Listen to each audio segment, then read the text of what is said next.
Welcome to Week and Geek, your new comics preview for July 31st. I'm Mike Ortiz. And I'm the Chris Brown. What do you got? Well, I'm a possible first here. I'm starting off with a block of Vertigo. We've got Tom Strong and the Planet of Peril, issue number 1. They have basically taken a lot of those Wildstorm titles, brought them over and made them Vertigo titles. They did that with Astro City. You know, we're doing that with This Is the America's Best line. So we've got that now with Tom Strong and the Planet of Peril, issue number 1. This is written by Peter Hogan with art by Chris Sprouse. This was a great book the first time around. Had a lot of kind of fun allusions to the old pulp stuff and the old sort of men of adventure things, the pre-superhero stuff. You know, you had a robot named Tesla and some fun, you know, two-fisted man of adventure kind of stuff. Very Doc Savage type stuff. Mixed with a little sci-fi element. The whole ABC was Alan Moore's kind of pulpy superhero thing. Absolutely. And it now doesn't have Alan Moore. So they're trying to see what they can do and make it a Vertigo title. It just seems kind of interesting. It seems like with the departure of Karen Berger, Vertigo is going to become a very different thing. Yeah. But that's all right. Let's see what they do. I wonder if they should have called this after ABC Comics. Right. Well, you know, they're trying a few other odd things. Yeah. Here's a book here called Collider by Simon Oliver with art by Robbie Rodriguez. I don't really know anything about this book, but it looked interesting to me, and I do want to try a lot of these Vertigo titles. I think they're trying to do something interesting. Obviously, Karen Berger will be missed. You know, she built that whole line and did some great things. But the artwork here by Robbie Rodriguez, I think, looks really fantastic. I'm not really sure. This also looks like maybe a sci-fi sort of weird deal, because it does take sort of a strange turn in the middle where it looks a little odd there. I don't know. Let me give it a whirl. Looking forward to it. Then I've got The Wake number 1 by Scott Snyder and Sean Murphy. Or number 3. Yes, we're long past that. Whoa. I've read number 1. I haven't read 2 yet. So I'm 2 issues behind. I think this one is going to work better in chunks. I read that first issue and I had very little clue what was going on. I really liked it. You know, there's sort of a monster element at the end, but I'm not quite sure. So I think now this is going to be a 10-parter. So I think I got 3 issues. This is a third. So I'm going to try and read this afternoon and check this thing out. Seems like kind of a, you know, the deep or the abyss or Leviathan. It seems like in the vein of those sorts of things. Vertigo always seems to work better in chunks. That's true, you know, as we always discuss. A lot of people do just wait for the collected editions on them. Sure. Of course, that gets a lot of Vertigo titles canceled, but... Yes, it does. But you're probably safe with a Scott Snyder. Well, you're safe with a Scott Snyder, and it's only going to go to 10 issues anyway. True. You know, this has a finite ending. Now, Collider, I believe, is supposed to be an ongoing, so hopefully it gets to go for a little while. Tom Strong is also only a miniseries, I believe. I believe this is 4 issues. Yeah, they usually do miniseries on that ABC stuff nowadays. Well, you know what? With the whole pulpy approach to it, it sort of works better. Yeah. Do it in a similar vein to what Mike McDowell did with the Hellboy stuff. Just do it in tell your story arc, essentially. Then I've got X-Men number 3. This is the Brian Wood, Oliver Coipel stuff. This book has been really good so far, and the artwork is absolutely fantastic. Yeah, he's great. It's the all-female team, but what I like about it is they are not really drawing attention to the fact that, well, this is the all-female team. Just happens that they're all chicks. They're not fighting, like, female problems. Right, no. They just happen to be females. Yep, not a chick book. He's not drawing too much attention to that. He's just chosen these members for the book. And, pretty good team up as it is. You got Storm, Mohawk Storm. You just like Mohawk Storm. I just like Mohawk Storm. You got Rogue, Psylocke, Kitty Pryde, Rachel Gray, and Jubilee. So some all interesting characters that always intrigued people when they were just sort of in the background of the other books. Now we're kind of bringing them to the forefront of their own team here. Then I've got Indestructible Hulk, Agent of Time. It was Agent of S.H.I.E.L.D. It is now Agent of Time. Did the Age of Ultron break the time stream forever? Quite possibly. We don't know. That seems to be what they want us to believe right now. We got Guardians of the Galaxy number 5 is going to be coming later in the show as well. And that's going to be bringing Angela, and she's supposed to fix the time stream and blah, blah, blah, blah. So I'm not really sure what they're doing yet, but I don't know how the Hulk's going to fit into it. I don't think he was doing much in the Age of Ultron, really. So now they're going to let him fix the time stream or something. He's good at breaking things. I don't know about fixing things. Yeah, I don't know. I don't know how that's going to work. We shall see. Hulk smash time stream. I've got Here Comes Daredevil, The Man Without Fear, number 29. This has been a great book by Mark Waid. The art here, who do we say here? Javier Rodriguez. who feels very much in the same vein as so many of those other artists that they've had on this book. It has a very kind of classic, clean look, great colors that pop real nice. Really, really good book. Mark Waid's just doing a great job. I really enjoyed his kind of Daredevil Hulk crossover as well. The idea that Daredevil was the only man who could calm the Hulk down because, well, he could hear when he's about to freak out and such. So that was a pretty cool story. And ended a little quick. I would like to have seen, maybe that one go on more than just 2 parts. But it was cool, and it was neat to see Mark Waid doing the other book as well and bringing his characters over and having the same sort of vibe on it. Then I've got Bedlam number 8. This book was a bit late. But I think Ryan Brown just got married on Saturday. I believe I saw something on Facebook pop through. He was busy. He had a bunch of stuff going on.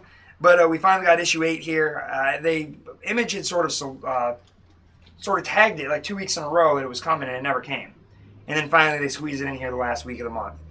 Great stuff. I really, really enjoy Ryan's artwork, and it seems like he really is trying to hit a similar stride to Riley on this book.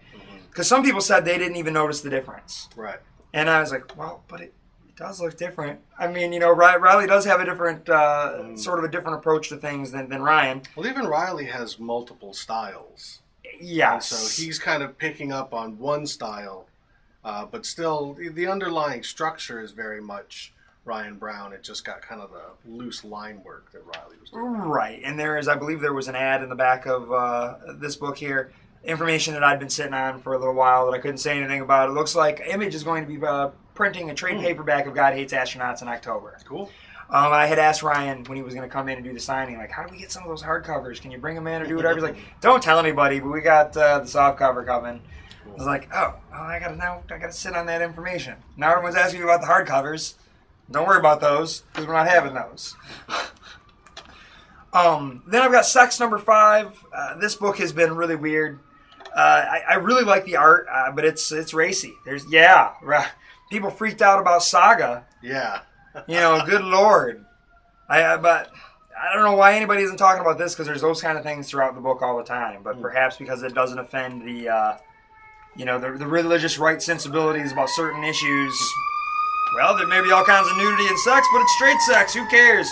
Yeah, but that stuff, my mom would ground me. She knew I was reading that book. Good thing she doesn't watch the show.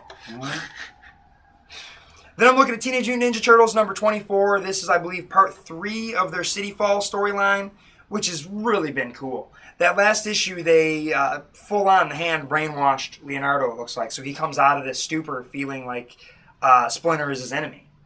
And now they're going to, there you go, Leonardo is a member of the Foot, and he's going to go after his brothers and his master, his sensei.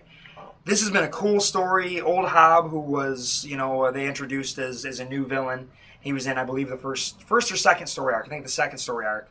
He is sort of an ally. He is afraid of what's going on. He's like, we better look out. Some stuff's going down with Shredder, so they don't really know if to trust him or what the deal is, and their brother has turned on them. Man, kind of a neat, interesting story, but don't know where it's going. I'm excited to see where it goes. I'm going to start off with Uncanny X-Men number 9. This is Brian Michael Bendis.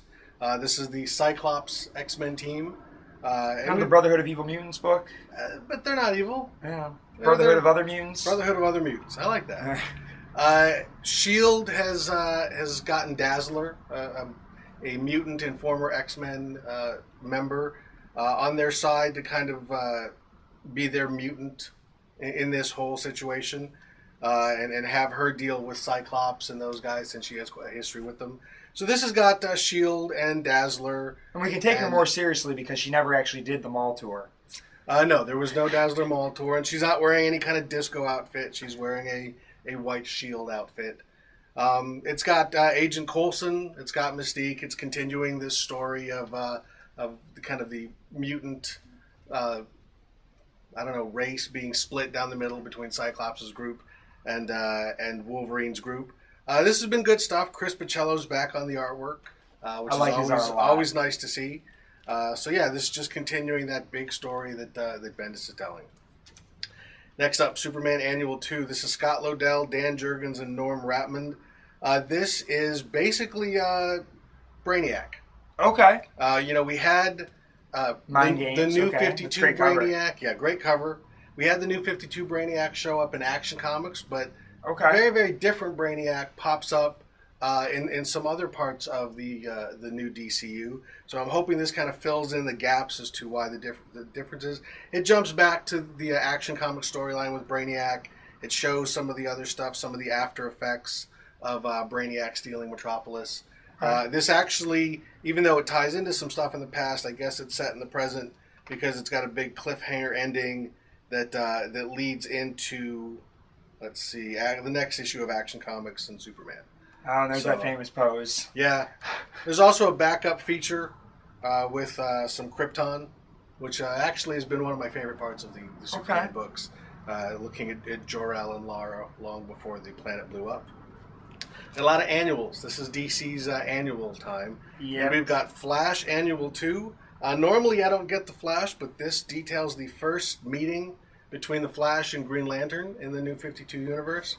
That's always been a great duo going all the way back to the Silver Age. Pretty much every time they reboot the continuity, they have to tell the story of the first meeting of these two guys. And so I'm kind of curious to see how it happened, whether or not it's radically different than what came before. Interesting art. Yeah, some good artwork on it. Who did the artwork? Sami Basri. Almost looks like animated. Yeah, really nice stuff. I know the Flash book has some great art by Francis Manapul, who did the front cover, and but this looks to be similar kind of. It's very kind of painterly looking in a lot of ways. But good stuff. Hopefully this will be an interesting story. I really don't know what to expect. I picked up the first couple issues of the New 52 Flash and just didn't do it for me. Next up, Batman Incorporated number 13. This is the final issue of Grant Morrison. I think they're doing one more special after this. But basically... Man, you remember that Ben Folds 5 song, Steven's Last Night in Town? About a guy that's leaving and they throw him a party? And then, he never leaves, and then it's like, they throw him another party, and everyone knows it's Steven's last night in town, because he never actually leaves. Well, I think he's leaving. It's like, one more, just one more, all right. One more. Like, dude, come on. We got to squeeze $4 more out of you. But it's Batman versus Talia, Leviathan. This has been building, certainly ever since this book launched originally, but it actually has its roots all the way back to the beginnings. Of Batman, of Grant Morrison's storyline with Damian. It's like the clones and that sort of stuff in there. There's clones in here. Ra's al Ghul shows up here. There's some body snatching, and Batman. I don't know whether or not this Batman Incorporated with Bruce Wayne funding the International Batmans is going to continue or not. But certainly this is the ending of the story that Grant Morrison's been building for many, many years now. Next up, Red Lanterns number 22. In the last issue, Guy Gardner basically took over the Red Lanterns. Okay. He beat Atrocitus, and now he's in charge. So we'll see where this is going to go. It looks like we've got some of the other lanterns. We've got Bleeze, the other human lantern. I think his name is Rancor. This is the new creative team just kind of bringing their new game to this book.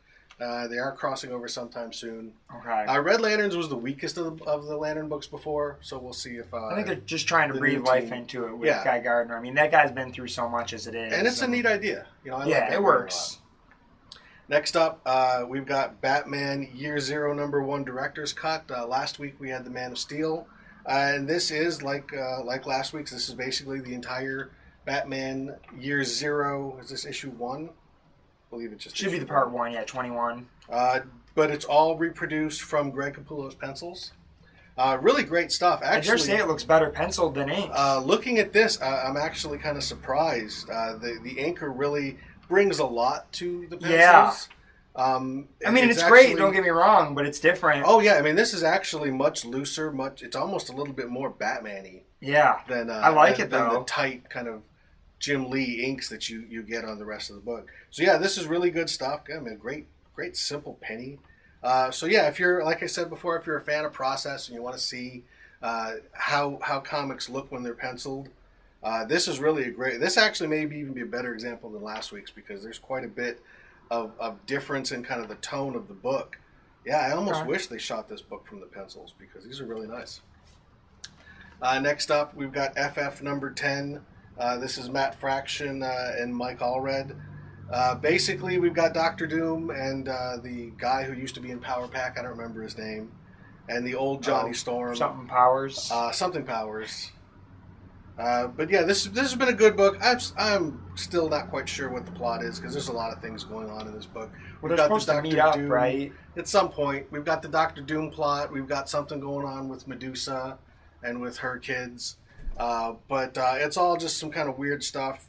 But all of it just gloriously illustrated. And it looks totally like a Mike Allred book. Yeah. I mean, even that cover, the characters on there, that just looks like... The character designs, the costume designs. Well, what was the book he spun out of Madman? Not It Girl in the Atomics, but there was another one. Maybe it was the Atomics. Yeah, I think it was the Atomics. And then the stuff he did on Ecstatics. Yeah. But really, this has been a fun book, even if I have a hard time describing what's going on. It's somewhat weird Matt Fraction and weird Mike Allred, so you get a weird Fantastic Four out of it somehow. I don't know. The last of my annuals for this week, Batman Annual 2. This is actually continuing the Batman Year Zero storyline. I don't know if it fits in a specific spot. I think there's a few things going on in there, and it has the 0 year stuff in it. Yeah, the 0 year, which has been good. I've liked it so far. I've really enjoyed it so far, so definitely want to see what we're doing here. Looks like we've got... I find that the hardcore Batman fans aren't liking it as much. Yeah, that doesn't surprise me. And I've already got on my soapbox about how I feel about Batman last week, but I really like the book. It looks like this might be taking place in the present because he sees Damian die, so maybe this sort of connects to it. Okay. But it's still Scott Snyder and it's Batman, and so far that combination has been pretty solid, so I'll give it a shot. Right on. So that takes you through your stats. It's kind of a short one this week. Yeah. So I'm looking at Scratch 9 Cattails. This is number 1. This is now being published by Hermes Press. Mm-hmm. Hermes Press had picked up the previous Scratch 9. They were going to do a trade paperback. They republished number 1 for Free Comic Book Day. And now we've got brand new stories here. And this is written by our good friend Rob Worley. And with other stories here, it looks like there's an extra backup by Jason Cruz. There's some stuff by Joshua Buchanan. There's also, I believe, a story in here drawn by Shannon Denton and a few other folks. I think there's 4 stories, four of the different incarnations of Scratch 9. Just kind of a neat idea, to focus on one of the different lives. Yeah. For anyone who's not familiar with Scratch 9, it came out probably, two years ago, 3 years ago? Like it's about a superhero cat named Scratch, and whenever he gets in a scrape, he can summon one of his 9 lives, be it past or future. That a cat might have, and then it helps him kind of get out of that whatever his adventure is, and they do some odd things. Really good book, and it did very well for us. But like I said, now been picked up by Hermes Press. Rob's going out to L.A. and hopefully he'll be able to make something happen with old Scratch there. A really fun book. This is a great kids book. Yeah. Great all ages book, really. Eisner nominated. Yeah, indeed, Eisner nominated. Best kids publication. Yep, just probably narrowly lost out to our buddy Art there, but they got an inside track. But right. But it's still a great book, a great fun book, and be sure to check that out this week. Top of my stack is Guardians of the Galaxy number 5. Didn't realize it was going to be the top. I didn't realize it wasn't in my stack, to be honest. But as we left off Age of Ultron, Angela from the Spawn series that is now owned by Neil Gaiman. Pops up in the Marvel Universe. She is now a Marvel Comics character. Now, does Neil still own her and loaning her to Marvel, or did he just give her to him? Well, I believe... No one's really discussed the details of that. Okay. But my suspicion is back when Neil Gaiman did 1602 and The Eternals. The reason that he did those books is those 2 books were supposed to fund the lawsuit against Todd McFarlane to get Miracle Man back, and then Marvel would publish Miracle Man. Well, that didn't quite work out. The lawsuit went through, but it turns out that the legal situation for Miracle Man was infinitely more complicated than they believed at the time. So I think this is Marvel's consolation prize. Is they're not getting they wound up buying Miracle Man or Marvel Man from the original creator, but there's still a lot of other stuff going on. So I think this is kind of the consolation prize. They couldn't get Neil Gaiman couldn't get Miracle Man, so he gave him Angela. At least that's my guess. But it's still kind of a neat idea. Brian Michael Bendis writing this book. There's a lot of heat on the book now because there was a lot of Guardians of the Galaxy stuff at Comic-Con. This book was originally supposedly co-written by Neil Gaiman, although here he's just listed as a consultant. I know he and Bendis were working together on this storyline and on what Angela would do. So Gaiman is definitely part of this integration into the Marvel Universe. Cool. But exactly what, I mean, obviously she's not the same character as she was in Spawn because they're not going to reference the Spawn comics. Even though it's funny, Todd McFarlane does get a credit here as co-creator. I guess that must have been part of the lawsuit. So how this impacts the Marvel Universe, we'll see. It's just kind of a strange, neat idea. I can't remember the last time somebody jumped ship from another company and came to one of the big two. Shazam is the only one I can think of. And all the Charlton characters in general. Right. Although in those instances that was Fawcett. They bought Fawcett and the Charlton stuff. Whole companies. Right. This is the only time it's been just like a character, and they wasn't really bought. Right. Yeah. It's just, this is a unique situation. Very, very unique situation. Whether or not it pans out, I don't know. But this has been a solid book. It started off a little bit better, and then it kind of maybe you should don't spoil that. Never mind. Don't spoil that. This book just got good. Yeah, right. Oh my goodness. So the Marvel Cosmic. Something real cool on that last page there. Don't flip to the last page. Yeah. Because I just did, but actually that makes me want to read this even more. That'll probably be the first thing I read out of my stack here. So Angela, Neil Gaiman, Brian Michael Bendis, and Marvel Cosmic. That's all I need. Right on. Well, kind of a light week, but packed with lots of good stuff. Yeah. So that appears... 2 Bendises, 2 Scott Snyders. Yeah, right. Rob Worley. That's the important one, really. And Leonardo is a foot soldier. And they're still ripping off Alan Moore's ideas. Well, yeah, that's never going to stop. But Chris Sprouse. Yeah, he's been with the book since the beginning. Great artist. So it's kind of cool to see him in there. Apparently he doesn't mind the book still being published. The artists never do because they keep getting paid. So that is your Week in Geek.